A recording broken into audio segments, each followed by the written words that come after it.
Ya, pemirsa, 8 terpidana pembunuhan dan pemerkosaan Vina, gadis Cirebon, Jawa Barat, diduga merupakan rekayasa polisi. Kuasa hukum Vina menyebutkan bahwa kasus kliennya tersebut banyak menemukan kejanggalan.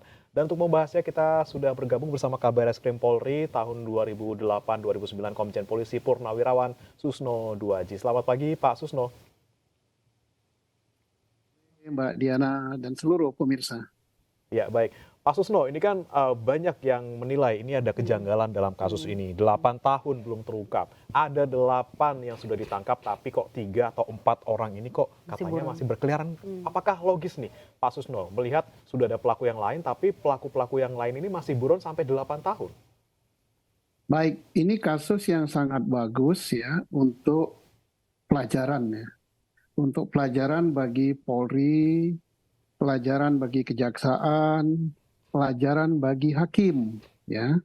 Kenapa saya katakan ini pelajaran? Pertama, kasus ini adalah kasus jelas pembunuhan. Langsung statement oleh Polri yang datang ke TKP, dia buru-buru mengatakan ini kecelakaan lalu lintas tunggal. Nah, ini menunjukkan dia tidak profesional gitu kan, tidak bisa membedakan antara kecelakaan dengan pembunuhan atau penganiayaan. Ini pelajaran, berarti kualitasnya harus diperbaiki. Yang kedua, pelajaran juga bahwa ada tersangka yang sudah DPO, entah 3, entah 4, tapi DPO-nya tidak jelas. Tidak jelas namanya, tidak disebut dengan jelas, aliasnya, tanggal lahirnya, pekerjaan, alamat, bahkan dari surat DPO yang beredar itu tidak ada fotonya. Yang namanya DPO itu kan orang dicari. Kalau dicari itu harus jelas. Kenapa harus jelas? Supaya partisipasi publik, partisipasi instansi lain bisa memberikan dukungan pada Polri yang mencari. Kan rakyat Indonesia 280 juta orang, kalau semua berpartisipasi ya gampang ketemunya. Seperti waktu kita nangkap teroris, nangkap kejahatan apa, kan kita sebarkan informasi itu. Nah, ini DPO 8 tahun gitu kan. Bagaimana untuk kasus-kasus teroris, kasus yang sulit, ini kasus yang paling gampang. Nah, Yang di DPO itu orang Cirebon, berkeliarannya di sekitar Cirebon, sudah cukup lama, tidak ketangkap. iya, dan Nah, lantas ini kesulitannya apa kalau Pak Susno lihat ini? Kok jadi lama gitu, berlarut-larut gitu? Iya. Kesulitan terbesarnya apa sih sebenarnya kalau dibilang ini sebetulnya bukan kasus yang ribet gitu? Iya. ya kesulitannya kemauan ya, tinggal mau nggak gitu kan. Ini kan kasus yang paling gampang, orang Cirebon gitu kan, ya 8 tahun. Nah, makanya saya katakan di dalam podcast saya, ya harus dimintai keterangan siapa Kapolres pada waktu itu, siapa Kasat Reskrim pada waktu itu, dan karena kasus ini besar, ini menjadi atensi Polda pada waktu itu. Siapa Kapolda 2016, siapa Kapolres Cirebon 2016, siapa Kasat Reskrim 2016, ini harus dimintai pertanggungjawabannya. Mengapa tidak ketangkap? Gitu. Ada apa? Apakah mereka bisa menghilang atau ilmu silumannya hebat? ya, apakah ada yang melindungi? Gitu. Kalau ada yang melindungi, ya siapa yang melindungi? Nah, pelajaran itu. Kemudian pelajaran berikut, ada yang sudah keluar mengatakan waktu diperiksa dia dianiaya, disiksa. Nah, ini kan kalau benar tanda petik ya, saya mengatakan mungkin mudah-mudahan tidak benar ya. Kalau itu benar, ini pelajaran yang baik juga. Karena apa? Dalam penyidikan, kasus pembunuhan, kasus teroris, kasus apapun juga tidak boleh terjadi penganiayaan. Untuk mencari pengakuan. Karena apa? Dalam pembuktian itu tidak perlu ada pengakuan.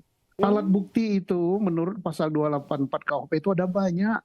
Pengakuan makin tidak ngaku, kalau alat bukti yang lain sudah lengkap makin bagus, hukumannya tambah berat. Iya, pengakuan itu letaknya paling belakang, jangan dikejar. Kalau polisi yang profesional pasti dia tidak ngejar pengakuan. Nah, kok masih terjadi pengejaran pengakuan di era zaman kene, hari gene gitu ya. Nah, ini berarti polisinya tidak profesional, harus diberi sanksi gitu ya. Dan kasus yang besar seperti ini pasti ada gelar perkara oleh Kapolres dan kadang-kadang dihadiri oleh Polda. Nah, apakah waktu itu ada gelar perkara? Apakah Kapolres memberi atensi yang khusus pada kasus ini? Apakah Kapolda memberi atensi khusus pada kasus ini pada waktu itu? Kalau sibuk, sesibuk apa? Kemudian setelah masuk ke pengadilan, apakah jaksa misalnya percaya dengan berkas itu begitu saja? Ya. Ya, karena apa? Pembuktian itu bukan di tingkat Polri ya, di penyidik. Pembuktian itu di hadapan sidang pengadilan. Ya. Jaksa penuntut jangan terlalu percaya pada berkas. Nah, jangan sampai misalnya kepada terdakwa, terdakwa, kenapa kamu berbeda dengan berita acara? Ya, sak bodoh ting lah mau berbeda. Namanya berkas itu di dalam pengadilan itu udah nggak ada gunanya. Keterangan yang benar itu adalah keterangan di depan sidang pengadilan. Nah, kadang-kadang ya ini kadang-kadang terjadilah. Walaupun sudah bergelar master hukum, sarjana hukum, bahkan S3, masih juga meminta agar terdakwa tidak menyimpang dari berita acara. Nah, ini rusak pengadilan Republik ini. Rusak pengadilan. Ya, Pak Susno, ini kan ada yang beredar di banyak media dan juga banyak pernyataan dari berbagai pihak yang menyebutkan bahwa 8 pelaku yang saat ini sudah ditangkap itu mereka sebenarnya mungkin tidak terlibat, kemudian hanya direkayasa, Pak. Nah, ini ada apa, Pak? Apakah murni ketidakprofesionalan atau misalnya nih ada tekanan tertentu, ada power tertentu di belakang ini semua yang kemudian membuat polisi yang mengembangkan kasus ini itu tidak bisa kemana-mana? Saya tidak mau berspekulasi dan tidak mau berpendapat subjektif ya. Ya marilah, kan pengadilan, ada atasan pengadilan ya, Mahkamah Agung ada yang memeriksa berkas ini. Silakan Mahkamah Agung turun, periksa berkas pengadilan ini pada tingkat pertama. Dari kejaksaan pun silakan turun, periksa tuntutan atau dakwaan terhadap terdakwa yang sudah dihukum menjadi terpidana. Dari Markas Besar Polri, silakan periksa berita acaranya dan sebagainya. Adakah rekayasa? Adakah keterangan yang tidak benar? Apakah sidangnya beres apa tidak? Kita hormati putusan pengadilan. Tetapi walaupun sudah ada putusan pengadilan, hakim itu manusia juga kok. Jaksa manusia juga, polisi manusia, bisa saja terjadi penyimpangan. Tapi jangan kita langsung percaya bahwa ini telah terjadi penyimpangan. Kita buktikan. Tugas pertama yang harus dilakukan adalah tangkap 3 atau 4 DPO itu. Itu yang pertama. Nanti akan terungkap dia, tangkaplah. Nah, kemudian setelah itu Markas Besar Polri atau Kapolda turun menyelidiki mengapa sampai begitu lama DPO tidak terungkap. Dan ini bisa jalan lagi karena diviralkan oleh orang yang membuat film, gitu kan. Sama saja dengan film Ice Cold, gitu, tentang cyanida. Ya, tapi sayang kopi cyanida nggak berlanjut. Dan mudah-mudahan berlanjut. Nah, ini juga setelah ada film tentang Vina. Lah, kalau semua kasus baru mendapatkan perhatian harus seperti ini, maka penegakan hukum di Republik ini jadi kacau, gitu. Ya, mestinya tidak. Yang namanya profesional itu tidak boleh. Kasus ini kasus besar, 2 nyawa melayang, cara pembunuhannya sadis sekali.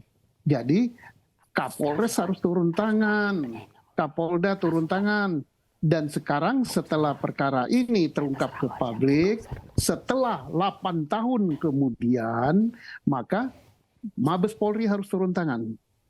Polda harus turun tangan, DPO ditangkap, demikian juga kejaksaan. Apakah surat dakwaan itu hanya tetap berdasarkan berita acara, kemudian tuntutan dan sebagainya itu, tuntutan hukuman, pembuktian itu tetap berdasarkan BAP atau berdasarkan bukti atau alat bukti yang terungkap di persidangan. Demikian juga dengan hakim. Apakah hakim itu hanya memegang berkas saja BAP? Lah, kalau menghukum berdasarkan BAP, tidak berdasarkan fakta yang terungkap di persidangan, nggak usah saja ada pengadilan.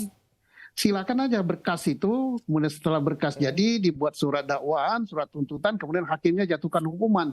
Maka kacau negara ini. Nah, kalau tapi Pak, itu ini benar. katanya 8 pelaku ini katanya menarik ini Pak, menarik BAP-nya lagi. Ini apa mungkin terjadi dan nanti efeknya seperti apa Pak? Kalau menarik BAP setelah putusan sidang kan nggak bisa kan.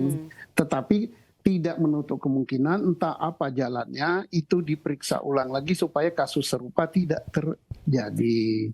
Yang berikut adalah saya katakan tadi, satu, tugasnya ini pelajaran yang paling baik untuk Polri, untuk jaksa, untuk hakim, dan pelajaran yang baik juga untuk masyarakat, dan pelajaran yang baik juga selain Polri selain penanganan perkara adalah untuk menghabiskan geng motor di seluruh Jawa Barat.